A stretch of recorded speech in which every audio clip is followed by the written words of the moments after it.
ఇప్పుడు జనమేజయుడు చేసేటటువంటి యాగం ఈ మూడిటిలో ఎందులోకి వస్తుంది? ఈ మూడిటిలో ఎందులోకి రాదు. ఇహము లేదు, పరము లేదు, లోకోపకారము లేదు. మిగిలినది ఏమిటయ్యింది? కక్ష. కక్ష కొరకు యాగము చెయ్యొచ్చా? ఇన్ని చేసిన నీ అనుభవం ఏమైనట్టు? ఇన్ని చేశానంటున్నావు, ఇంతమంది బ్రాహ్మణుల్ని ఆదరించానంటున్నావు, ఇంతమంది బ్రాహ్మణుల దగ్గర విషయములను తెలుసుకున్నానంటున్నావు, ఇన్ని యజ్ఞాలు చేశావు, ఇంత పరిపాలన చేశావు. తుదకు నీ మనసు యొక్క వ్యగ్రతకి లొంగిపోయావు. లొంగిపోయి ఆ యాగం దేని కొరకు చేస్తున్నావంటే ఎప్పుడో మీ నాన్నని కరిచినటువంటి ఒక పాము యొక్క ఉద్ధతిని మనసులో స్మరణ చేసి మొత్తం పావుల్ని చంపడానికి యాగం చేస్తున్నావు.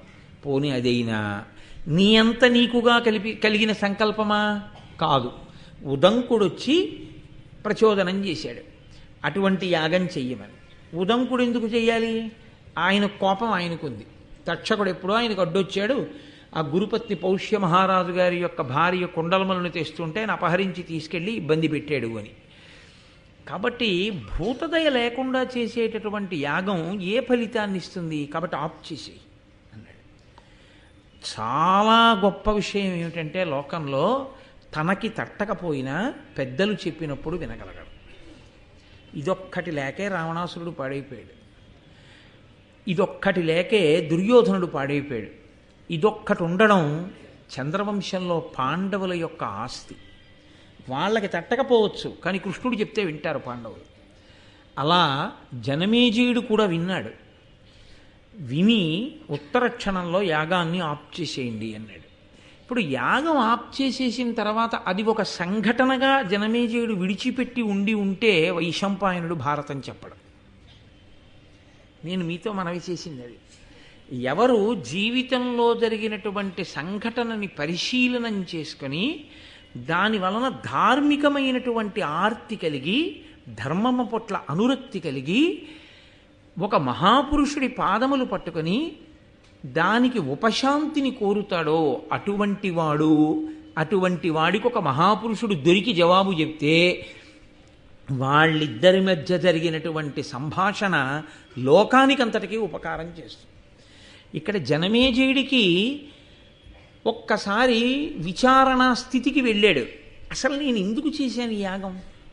నిజమే, ఆస్తికుడు చెప్పిన దాంట్లో ఏం దోషం ఉంది? కేవలం కక్షతో చేశాను. ఈ కక్షకి కారణం పోని తక్షకుడు నాకేమైనా అపకారం చేశాడా? లేదు. తక్షకుడు మా నాన్నగారికి చేశాడు. మా నాన్నగారిని తక్షకుడు పడగొట్టాడని కక్ష పెట్టుకుని ఇప్పుడు నేను యజ్ఞం చేసి కొన్ని వేల లక్షల సర్పములనే కాల్చేశాను. మనిషి మనసులోకి కక్ష అన్నది ప్రవేశిస్తే అంతకుముందు విన్నవి, అంతకుముందు చదువుకున్నవి, అంతకుముందు నేర్చుకున్నవి ఎంత విచిత్రంగా కొట్టుకుపోయారా? కొట్టుకుపోయి ఇంకో ఆలోచన లేకుండా యాగం చేసేసాను అని ఆయన ఊరుకోలేదు. ఆయన ఏమనుకున్నాడంటే నాకెవరూ చెప్పలేదు, అలా చెయ్యొద్దు అని చెప్పలేదు, ఆస్తికుడు చెప్పగానే ఆపేశాను. కానీ నాకన్నా ముందు పుట్టి ఈ రాజ్యాన్ని పరిపాలించి శరీరం విడిచిపెట్టినటువంటి పాండవులు కౌరవులు నాకు తండ్రులు. వాళ్ళకి చెప్పడానికి పరమధర్మమూర్తి అయిన వేదవ్యాసుడున్నాడు. సాక్షాత్ ఆయన ఆత్మబంధువు. ఎందుచేత ఆ మాటకొస్తే అసలు ఆ పుట్టినటువంటి బిడ్డలలో ఆ వ్యాస స్పర్శ లేకుండా సంతానం కలగలేదు అక్కడ.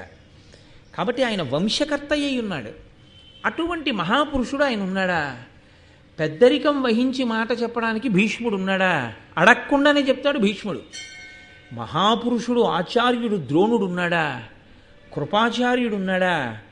ఇంతమంది ఉండి మరి ఎవరు వినకపోవడం వల్ల అంత పెద్ద యుద్ధం జరిగింది కురుక్షేత్రం. వాళ్ళు ఎక్కడో మాట వింటే ఇంత భారతం జరిగి ఉండకూడదు. కాబట్టి వ్యాసుడు ఉండగా ఇది ఎలా జరిగింది? అసలు ఎవరు మాట వినకపోవడం వల్ల జరిగింది? మాట వినకపోవడం అనేటటువంటిది కేవలం స్వభావరీత్యా మాట వినకపోవడం జరిగిందా? అంతకన్నా ఇంకా వెనకాతల కారణం ఏమైనా ఉందా? ఒక వ్యక్తి స్వభావరీత్యా మాట వినకపోవడం అన్నది జరిగి ఉంటే ఇంతమంది మహాత్ములున్న చోట ఒక్కడే పోయి ఉండాలి. అలా పోలేదు. ఇనపరజనునంతటినీ అయస్కాంతం ఆకర్షించినట్టు మొత్తం దుష్టశక్తులన్నిటినీ దుర్యోధనుడు ఆకర్షించాడు. దేవతాశక్తులన్నీ ఈశ్వరుడి ముందు నించున్నట్టు దేవతాశక్తుల యందు ఆవిర్భవించిన వారందరూ పాండవుల వైపుకి వెళ్ళారు. దేవతాశక్తులు ఉన్న వాళ్ళైనా మాట వినాలిగా వ్యాసుడు చెప్పినప్పుడు. మరి పాండవులు ఎందుకు వినలేదు? వీళ్ళిద్దరికీ యుద్ధం ఎందుకు జరిగింది అసలు కురుక్షేత్రంలో? ఆస్తికుడు చెప్పగానే నేను విని యజ్ఞం ఆపినట్టు వీళ్ళు కూడా భీష్ముడి మాటో, ద్రోణుడి మాటో, వ్యాసుడి మాటో, విదురుడి మాటో, అంతటి ధర్మాత్ములందరూ సభలోనే ఉన్నారు. కొత్తగా ఎవరినో అడగవలసిన అవసరం లేదు, ఎక్కడి నుంచో తెచ్చుకోవలసిన అవసరం లేదు. ఇవాళ నా అదృష్టం కొద్దీ వ్యాసుడు ఉన్నాడు సభలో అడగడానికి. అప్పుడు వాళ్ళకి ఆ ఇబ్బంది ఏం లేదు. ఎప్పుడూ ఉంటాడు భీష్ముడు, ఎప్పుడూ ఉంటాడు ద్రోణుడు, ఎప్పుడూ ఉంటాడు కృపుడు, ఎప్పుడూ ఉంటాడు విదురుడు. ఉన్నవాళ్ళు వాళ్ళు ఏదో తినేసి ఉత్తినే కూర్చోరుగా, వాళ్ళు ఎప్పుడూ ధర్మం మాట్లాడుతూనే ఉంటారు. అది బహుశా మా తాతలు చిన్నతనం నుంచి విని ఉండాలి. జనమేజయుడు పరీక్షిత్తు కొడుకు, పరీక్షిత్తు అభిమన్యుడు కొడుకు, అభిమన్యుడు అర్జునుడు కొడుకు. కాబట్టి మా పితృపితామహులు విని ఉండాలి మాట. ఎక్కడొచ్చింది అసలు దోషం? అసలు భారతం ఎందుకు వచ్చింది? కురుక్షేత్ర యుద్ధం ఎందుకు జరిగింది? ఎక్కడ మాట వినకపోవడం అన్నది జరిగింది. ఎవరెవరు మంచి మాటలు చెప్పారు, ఎవరెవరు మాట వినలేదు. ఎవరెవరు మాట వినకపోవడం వల్ల ఏ ఏ స్వభావముల చేత, ఏ కారణముల చేత ఇంత భారత యుద్ధం జరగవలసి వచ్చింది. ఈ సంఘర్షణలో ఏవో చాలా గొప్ప గొప్ప విషయాలే ఉండుంటాయి తెలుసుకోవలసింది. ఇప్పుడు కథని కథగా చెప్పేవాడు కాదు కావలసింది, కథలో ఉన్నటువంటి ధర్మ సూక్ష్మములతో చెప్పేవాడు కావాలి మనకి. అదృష్టం ఏమిటంటే వ్యాసుడు ఉన్నాడు సభలో, యజ్ఞపరీక్షకుడిగా కూర్చుని ఉన్నాడు. ఆ వ్యాసుడే మహాభారత రచన చేసినవాడు. ఇతిహాస రచన, ఇతిహాస అన్న మాట ఎందుకంటారు అన్నది నేను మీతో మనవి చేశాను. ఇతిహాసం అది అలాగే జరిగినది. ఎందుకనంటే వ్యాసుడు కూడా అందులో ప్రధానమైన భూమిక పోషించాడు కాబట్టి వ్యాసుడు ఉన్నాడు. నేను అడుగుతాను, అడిగితే వ్యాసుడు చెప్పాలి. కానీ పెద్దలను అడిగితే పెద్దలు చెప్పాలని ఆశించి మీరు అడగవచ్చా?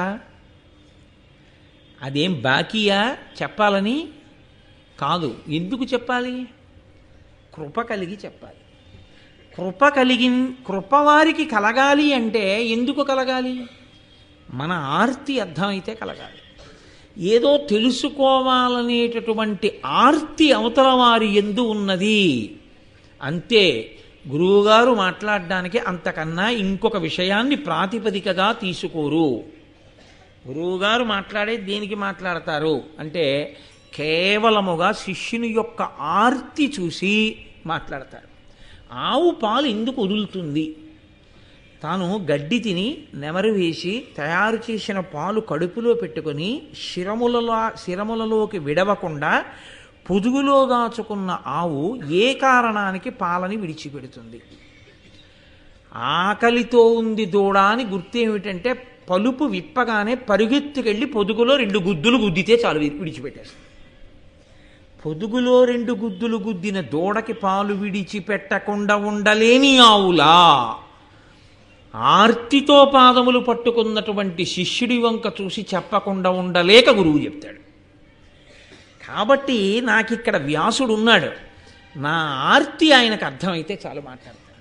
లేకపోతే ఆయనకి మాట్లాడవలసిన అవసరం లేదు, ఆయన చిరునవ్వు నవ్వి వెళ్ళిపోతారు. కాబట్టి ఇప్పుడు వ్యాసుడు మాట్లాడడం అంటే నా ఆర్తి అర్థమైతే మాట్లాడాలి. నా ఆర్తి అర్థమైతే మాట్లాడేస్తాడనుకోకూడదు. ఆయన ఎవరో నాకు అర్థమైందని కూడా ఆయనకు అర్థం అవ్వాలి. ఆయన యందు నా యొక్క పూజ్యభావన ఆయనకు అర్థమైంది అన్న విషయం కూడా స్పష్టము కావాలి. కాబట్టి ఈ కోణంలో జనమేజయుడు అడుగుతున్నాడు. లేకపోతే భారతాన్ని వైశంపాయనుడు చెప్పవలసిన అవసరం లేదు.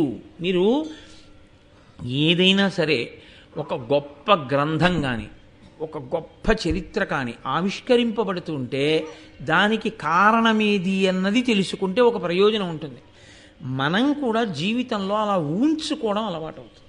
ఎందుకని అంటే తప్పు చెయ్యనివాడు, చెయ్యకుండా ఉండగలిగినవాడు, అసలు ఏ తప్పు చెయ్యకుండా నా జీవితం ఉంది అన్నవాడు చాలా కష్టం. ఏదో తప్పు అజ్ఞానం చేతనో అమాయకత్వం చేతనో తెలిసో ఎక్కడో జరుగుతుంది. కానీ దానిని విచారణ చేసుకుని కనుక నేను దీన్ని పట్టుకోకూడదు అని బాగా ప్రతిజ్ఞ చేసుకుని నిలబడగలిగిన వాడే దిద్దుకోగలిగినవాడు. లేకపోతే ఏదో ప్రతిదాన్ని చాలా చులకనగా తీసుకుంటూ పెద్ద విషయం ఏముందని కాకతాళీయము అంటారు. అలా కాకతాళీయంగా తీసుకున్నారనుకోండి, అలాంటి వారికి జీవితంలో ఎన్ని విననివ్వండి, ఎన్ని జరుగుతూ ఉండనివ్వండి, ఎన్ని చూస్తూ ఉండనివ్వండి, ఏమీ ఒరగదు. కొత్తగా మార్పు రాదు. ఎందుకు రాదు అంటే ఒక్కటే కారణం, వాళ్ళు ఆగి వెనక్కి చూడరు, విన్నదాన్ని తమ జీవితానికి సమన్వయం చేసుకోరు. ఈ రెండు ఎక్కడ ఉండవో అక్కడ అభ్యున్నతి ఉండదు. అందుకే గురువాక్యము అన్నది ఎటువంటిది అంటే, గురువాక్యము వర్షం లాంటిది. శిష్యుడు ఎటువంటి వాడు అంటే, మట్టిలో ఉన్న విత్తనం అయితే మొలకెత్తుతుంది, రోటి మీద పడి ఉన్న విత్తనం అయితే మొలకెత్తదు. వాన నీరు ఒకవేళ రోటి గుంతలోకి చేరి అందులోకి విత్తనం తడిసి నానుతూ ఉండిపోయినా ఆ విత్తనం మొలకెత్తదు. ఎందుకంటే ఒక్కటే కారణం, అది బండరాతి మీద ఉన్నది కాబట్టి మొలకలెత్తదు. దానికి సహజంగా మెత్తని మట్టిలో అది లేదు. అదే మట్టిలో ఉన్నటువంటి విత్తనం మీద ఒక్క చినుకు చాలు, మహావృక్షమై కూర్చుంది. అలా మహావృక్షము కావడానికి మట్టిలో ఉండడమే విత్తనం యొక్క ప్రధానమైనటువంటి యోగ్యత అయితే, విచారణ చేసుకుని తన జీవితంలోకి విన్న విషయాన్ని అన్వయం చేసుకుని నిలబడగలిగినటువంటి ప్రజ్ఞ ఉన్నవాడెవడో వాడు వేరొక ధర్మరాజు కాగలడు, తనని తాను దిద్దుకోగలడు. దాని కొరకు భారతాది ఇతిహాసములు వచ్చే అందుకు ఇచ్చారు మహానుభావుడు వ్యాసభగవానుడు. ఇది నేను చెప్పకపోతే ఎలా సమన్వయం చేసుకుంటారు వాళ్ళ జీవితాన్ని, ఎలా వాళ్ళని వాళ్ళు దిద్దుకుంటారు, అందుకు ఇచ్చారు. కాబట్టి ఈ సంఘటన జరగడం మీరు కేవలముగా యాదృచ్ఛికము అన్న భావనతో మీరు ఉండకూడదు, నేనుండకూడదు. అసలు మహాభారతమునందు ఈ సంఘటన జరగడమే, జనమేజయుడికి అటువంటి ఆలోచన రావడమే మనకందరికీ కూడా సంస్కార భిక్ష పెట్టింది భారతం. లేకపోతే భారతం ఎలా వస్తుందండి? రచింపబడిన భారతం అలా ఉండిపోయేది. ప్రవచనంగా మారింది ఎప్పుడు అంటే, ఇదిగో జనమేజయుడి ఈ ప్రశ్న వేశాక ప్రవచన రూపాన్ని భారతం పొందింది. అప్పటి వరకు భారతానికి ప్రవచనం లేదు, అది గ్రంథ రూపంలో ఉంది. అలాగే ఉంటే ఎవరికి వాళ్ళు చదువుకోవాలంతే.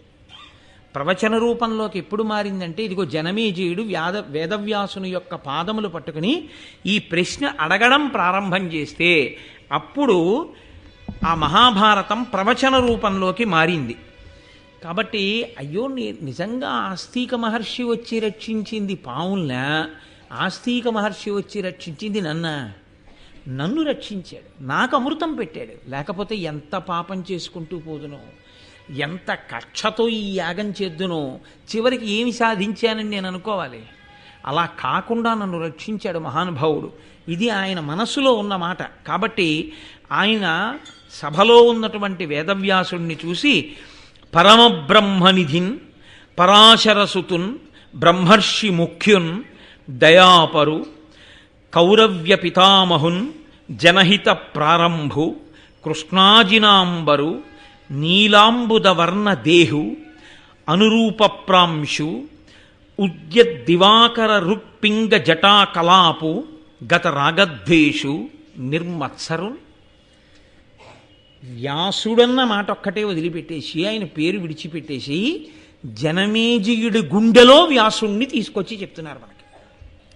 జనమేజయుని గుండెలో వ్యాసుని పట్ల ఉన్న పూజ్య భావన. ఒక గురువుగారి దగ్గర కూర్చున్న శిష్యునికి అభ్యున్నతి ఎప్పుడు అంటే, గురువుగారి మీద ఆ పూజ్య భావన ఉంటేనే. ఆ పూజ్యభావన గురువుగారి మీద లేనినాడు అది శిష్యుడికి కొత్తగా ఏమీ తీసుకొచ్చి ఇవ్వదు, ఆయనకేమీ ఆర్ద్రత కల్పించదు, సంస్కార బీజములను నాటలేదు. అందుకే పేరు విడిచిపెట్టేశాడు. అసలు విడిచిపెట్టేసి వ్యాసుని గొప్పతనాన్ని స్మరిస్తున్నాడు జనమేజయుడు. పరమబ్రహ్మనిధిన్, సాక్షాత్తు పరబ్రహ్మమే రాశీభూతమై నా కన్నుల ఎదుట కూర్చుని ఉంది. పరాశరసుతున్, పరాశర మహర్షి యొక్క కుమారుడు. బ్రహ్మర్షి ముఖ్యున్, బ్రహ్మర్షులలో ముఖ్యమైనవాడు. దయాపరున్, ఇందుకు కదూ మాట్లాడాలి, దయ కలిగినవాడు. కౌరవ్య పితామహున్, కురువంశమునకంతటికీ కూడా పితామహ స్థానమనందున్నవాడు. జనహిత ప్రారంభు, జనమునకంతటికీ కూడా హితమును కల్పించడము అనేటటువంటి మార్గమునందు అష్టాదశ పురాణములను వేద విభాగమును చేసి లోకానికి 4 మంచి మాటలు చెప్పి జనాన్ని మంచి మార్గంలోకి మళ్లించడం అనేటటువంటి ప్రక్రియని ప్రారంభం చేసిన మహాపురుషుడు కృష్ణాజినాంబరు. కృష్ణాజినం కట్టుకుని ఉన్నవాడు, నీలాంబుదవర్ణదేహు, నల్లని మేఘం ఎలా ఉంటుందో అటువంటి శరీరంతో ఉన్నవాడు, అటువంటి కాంతితో ఉన్నవాడు, అనురూపప్రాంశు, ఆ పేరుకి తగినటువంటి గుణములు కలిగినటువంటి వాడు, ఉద్యద్దివాకర రుక్పింగ జటాకలాపు, అప్పుడే ఉదయించినటువంటి సూర్యబింబము నుంచి వచ్చేటటువంటి కాంతి ఎలా ఉంటుందో అటువంటి కాంతితో మెరిసిపోతున్నటువంటి ఎర్రని జటలు చుట్టబడినటువంటి ఆ కొప్పు కలిగినటువంటి వాడు, గత రాగద్వేషు, రాగద్వేషములు లేనివాడు, నిర్మత్సరున్, ఏమాత్సర్యము లేనివాడు. అసలు వ్యాసుడన్న మాట ఎక్కడన్నా వాడారా? వ్యాసుడు లోకానికి తెలుసు, జనమేజయుడికి తెలుసు, మీకు తెలుసు, నాకు తెలుసు. కానీ వ్యాసుడు జనమేజయుడి గుండెలో ఎలా ఉన్నాడో ఆ పద్యం చెప్తాను. గురువుగారి పేరుతో అందరికీ తెలుసు. గురువుగారు నీకెలా తెలుసు? నీ గుండెలో గురువుగారు ఏమిటి? ఈ విషయంలో పర్వతం ఎలా చెలించకుండా ఉంటుందో గురువుని నమ్మిన శిష్యుడు అలాగే ఉండాలి. తన గురువు పట్ల అంత పూజ్య భావనతో ఉండాలి. శిష్యుడి గుండెలో గురువు అంటే పరబ్రహ్మమే, దైవమే. గురుర్బ్రహ్మ గురుర్విష్ణు గురుర్దేవో మహేశ్వర గురు సాక్షాత్ పరబ్రహ్మ. అందుకే పరమబ్రహ్మనిధిన్ అంటూ మొదలుపెట్టారు. అటువంటి వ్యాసుడి వంక చూసి జనమేజయుడు ప్రశ్న వేస్తున్నాడు. ఒక్క పద్యంలో అడిగాడండి. ఒక్క పద్యంలో ఎంత ఆర్తిని వెళ్ళబుచ్చాడో చూడండి. చేసిన యాగంలోంచి ఎంత ఆర్తి వచ్చిందో. జీవితంలో ఏదో సంఘటనల రూపంలో జీవితం గడిచిపోయినటువంటి వాడికి ఏ విచారణ ఉండదు. ఆలోచించుకోగలిగినటువంటి వాడు, విచారణ చేసుకోగలిగిన వాడిలో ఎంత పరిశీలన ఉంటుందో, ఎంత ఆర్తి ఉంటుందో, ఎంత తాపత్రయం ఉంటుందో జనమేజయుడి పద్యంలో అర్థమవుతుంది. దీనికి వేదవ్యాసుడు జవాబు చెప్పవలసి వచ్చింది. ప్రీతితో మీరును భీష్మాది కురువృద్ధ రాజుల నుండి భూరాజ్య విభవమెల్ల విభాగించి ఇచ్చిన తమ తమ వృత్తులనుండక వీగి పాండు ధృతరాష్ట్రనందనుల్ ధృతి చెడి వారేమి కారణంబున ప్రజాక్షయముగాగ భారత యుద్ధ ఉపార పరాక్రములు చేసిరి మీ పంపు సెయ్యరైరి ఎరిగి ఎరిగి వారి నేల వారింపరు ఇట్టి గోత్ర కలహమేల పుట్టే దీని కల తెరంగు తెలియంగా నా నతియిండు నాకు సన్మునీంద్రవంద్య గొప్ప మునుల చేత నమస్కరింపబడేటటువంటి స్వరూపము కలిగినటువంటి వాడా, ప్రీతితో మీరును భీష్మాది కురువృద్ధ రాజులు ఉండి భూరాజ్య విభవమెల్ల విభాగించి ఇచ్చినన్. పరమధర్మాత్ములు సమస్త శాస్త్రములు తెలిసిన మీరున్నారు. జనమేజయుడు వ్యాసుడిని అడుగుతున్నాడు. పరమధర్మాత్ముడైన భీష్మాచార్యుడున్నాడు, కురువృద్ధులున్నారు. వీళ్ళందరూ కలిసి రాజ్యాన్ని విభాగం చేశారు. ఇవ్వకుండా ఊరుకుని పంచుకోవడానికి దెబ్బలాడుకుంటే అది వేరు. అది ఎలా ఉంటుందంటే ఇదిగో గరుత్మంతుడు తినేసినటువంటి గజగజపాల్లో ఉంటుంది. కానీ ఇక్కడ దెబ్బలాడుకోవడానికి అవకాశం లేకుండా విభజించి ఇచ్చేశారు. ఎవరు విభజించి ఇచ్చారు? పరమధర్మాత్ములు విభజించి ఇచ్చారు. కాబట్టి ఇంకా దెబ్బలాడుకోవడానికి ఏముంది? ఏముండదు. రాజుల నుండి భూరాజ్య విభవమెల్ల విభాగించి ఇచ్చినన్ తమ తమ వృత్తులనుండక వీగి పాండు ధృతరాష్ట్ర నందనుల్ ధృతి చెడి వారేమి కారణంబున ప్రజాక్షయముగాక భారత యుద్ధం అపార పరాక్రములు చేసిరి. వాళ్ళిద్దరికీ ఇచ్చేసిన తర్వాత మళ్ళీ ఆ రాజుల్ని కూడా తీసుకుని ఆ దుర్యోధనుడు ఈ రాజుల్ని కూడా తీసుకుని పాండవులు కురుక్షేత్ర యుద్ధ భూమికి ఎందుకు వెళ్ళారు? మీ మాట విని ఎవరికిచ్చిన రాజ్యం వాళ్ళు ఎందుకు పరిపాలించలేదు? వాళ్ళు ఎందుకు దెబ్బలాడుకున్నారు? అంటే తాను మాట వినడం వల్ల ఎంత గట్టెక్కేశాడో లోపల గుర్తొస్తోంది.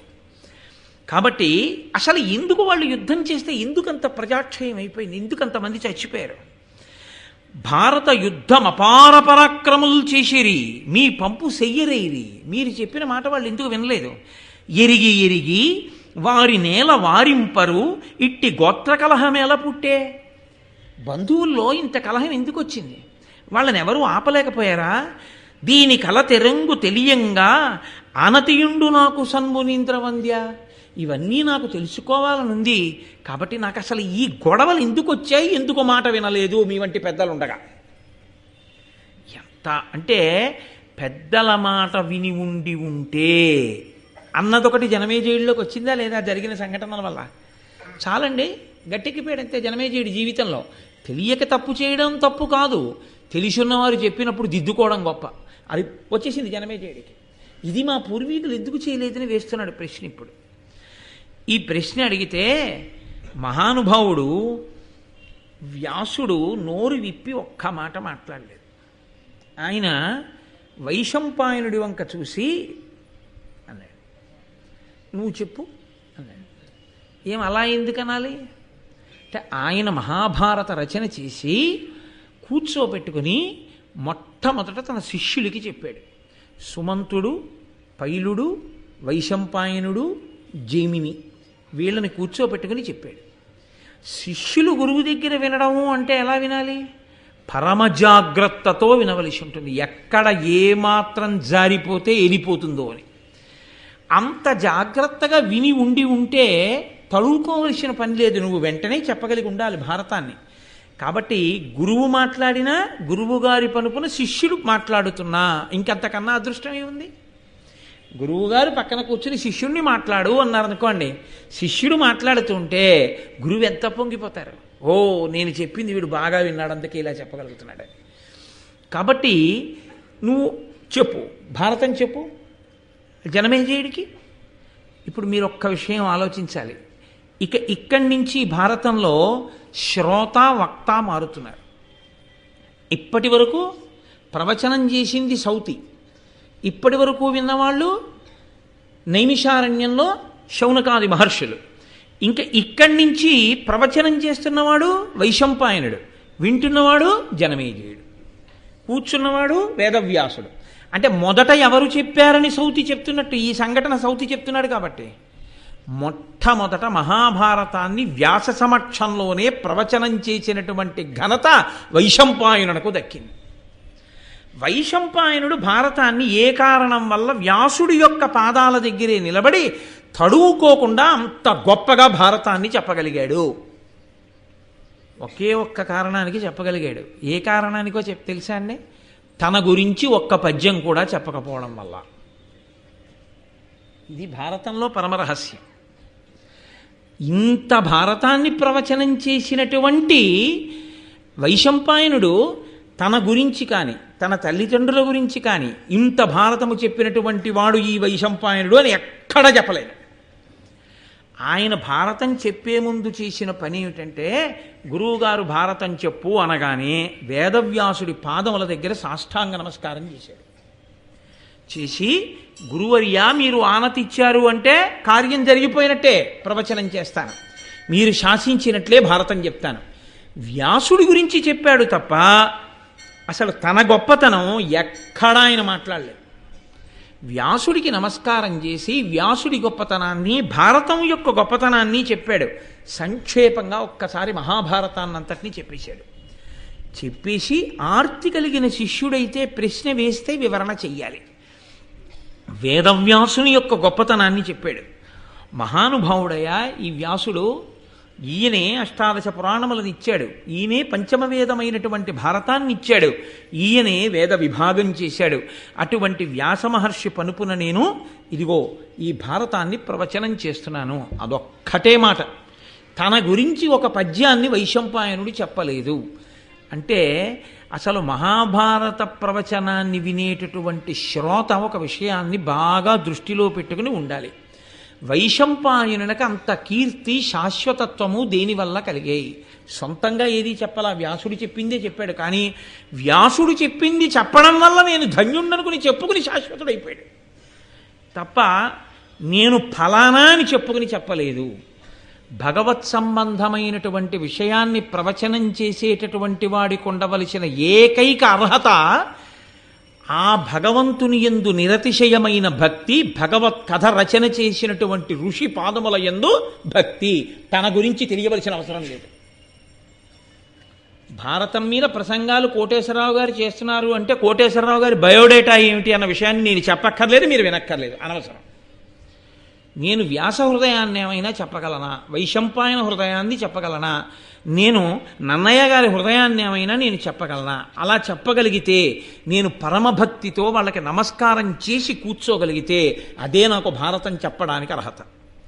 కాదు, తన గొప్పతనాన్ని కోరుకోకుండా గురువుగారి యొక్క వైభవాన్ని మాత్రమే స్మరిస్తూ గురువుగారి కింకరుడిగా ఇది చెయ్యగలిగిన అదృష్టం నాకు పట్టిందని చేసిన శిష్యుడెవరో వాడు శాశ్వతత్వాన్ని పొందుతాడు, వాడు తరిస్తాడు. తప్ప ఇది నేను చేస్తున్నాననేటటువంటి అహంకార స్పర్శ తగిలితే గురువు ఎంత గొప్పవాడైనా, గురువు పక్కన నువ్వు చేరినా నీవు ఆ అభ్యున్నతిని పూర్ణంగా పొందలేవు. ఇది వైశంపాయనుడు మనకి నిరూపించి చూపించాడు మహాభారతంలో. వైశంపాయనుడే అంత వినయంగా మాట్లాడితే, అంత భారతం చెప్పగలిగిన వాడు ఏ సభలో ఎక్కడ మీరు మీ బయోడేటా చెప్పుకుని మీ క్వాలిఫికేషన్లు, మీ గొప్పతనాలు, మీ బిరుదులు, మీ అక్కర్లేనితనాలు చెప్పుకుని అందుకు నేను భారతం చెప్తున్నానని మీరు చెప్పగలరా? నాకు చెప్పండి. ఇవి ఏం చెప్పి వైశంపాయనుడు చెప్పాడు? అది చెప్పడానికి నువ్వు చదువుకున్న చదువా కారణం? ఒక్కనాటికి కాదు. ఏదైనా అనుగ్రహం అంటూ ఉంటే అది కేవలం పరదేవతానుగ్రహం, కృష్ణానుగ్రహం, వ్యాసానుగ్రహం, కవిత్రయం యొక్క అనుగ్రహం. ఆ భావన లోపల పెట్టుకుని చెప్పిన నాడు, ఆ భావనతో విన్ననాడు గురువు యొక్క అనుగ్రహం పరిపూర్ణంగా కలుగుతుంది. వ్యాస భగవానుని యొక్క అనుగ్రహం మనకి పరిపూర్ణంగా కలుగుతుంది.